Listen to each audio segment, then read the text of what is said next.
এখন ওমরে ফারুক ডাক দিয়া বলতেছে এই মজলিসে কে তার জিম্মাদার নিবেন?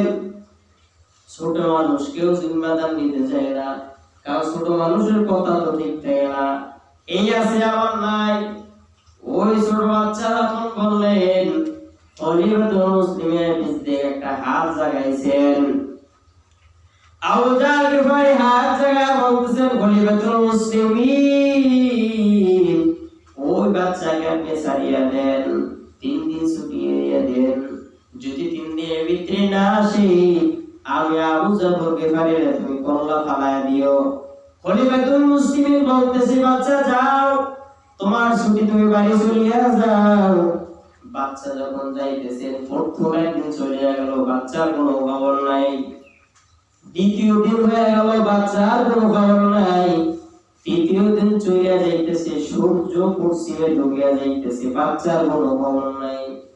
আবু জাহল গিফারি চিন্তায় পড়িয়া গেছেন। ওমরে ফারুক ডাক দিয়া বলতেছেন, আবু জাহল গিফার, তুমি রেডি হয়ে যাও, বাচ্চা তো আর তোমার সামনে আসবে না, ফাঁসির জন্য আসবে না, ও তো বিপদ থেকে পালায়া গেছে, তোমার রাইখা গেছে।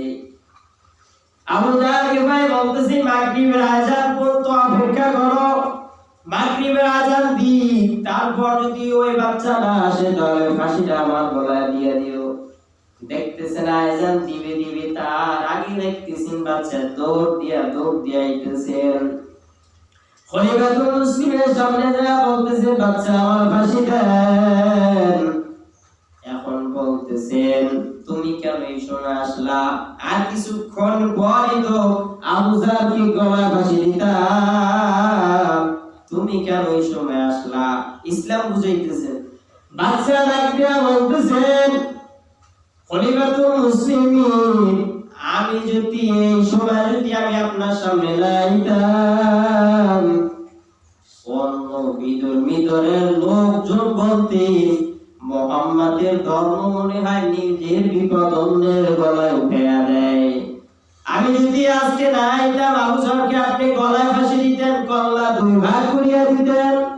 অন্য ধর্মরা বলতেন বাচ্চার দোষ আবু জাহলের উপরে বাসায় দিছেন, এইটাই তোমরা মুসলমানের ধর্ম।